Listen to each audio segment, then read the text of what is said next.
လူတိုင်းဟာအချိန်မရွေးသေနိုင်တာပဲသို့တော့ဘယ်သူမှကိုယ်သေမယ်လို့ထင်ကြဘူးညာတော့အဖြစ်ကိုယ်အသက်ရှင်မယ်လို့ပဲထင်ကြတယ်အဲ့လိုထင်ရင်ကနေပြီးတော့သွားတာတွေအများကြီးပဲအိမ်ပြင်ထွက်လိုက်တာနဲ့အက်ဆီဒင့်နဲ့တွေ့ခြင်းနဲ့တွေ့သွားတာဘယ်သူမှမျှော်လင့်မထားတဲ့ဟာတွေအချိန်မရွေးသစ္ဆုံးခြင်းနဲ့ရင်ဆိုင်ရမှာဖြစ်လို့ငါရဲ့ဘဝဟာ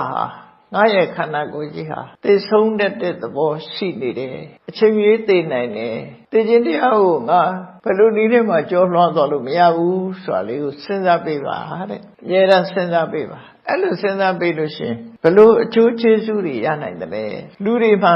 မသေးဘူးလို့ထင်နေတာကိုဇီဝိတမတ္တလို့ခေါ်တယ်နော်အသက်ပေါ်မှာရည်မူးတယ်လို့ပြောတာမသေးဘူးလို့ထင်နေလို့ရှင်မဟုတ်တာလည်းလုပ်တတ်တယ်မသေးဘူးလို့ထင်နေသည့်အတွက်ကြောင့်သူကမိမိလျော့နေထိုင်လာတယ်မျောလင်းချက်ကြီးတွေနဲ့နေထိုင်လာတတ်တယ်လှုပ်တဲ့လှုပ်ထိုက်တာတွေမလှုပ်ဖဲနဲ့ဒီပေါ်မှာရည်မူးလာရှင်မူးလာတဲ့ဇီဝိတပဒရှိလာရင်အကုသိုလ်တွေလှုပ်တတ်လို့ငါဟာအချိန်မျိုးသိနိုင်တယ်သိခြင်းတရားကိုငါမကြော်လွှမ်းနိုင်ဘူးလို့စဉ်းစားပေးခြင်းအပြင်မသိဘူးဆိုတဲ့ရှင်မူးမှုတွေဟာရောကြသွားတယ်ကိုယ့်ကိုထင်းနေတဲ့ရည်မူးမှုတွေရောကြသွားရောကြသွားရုံမြ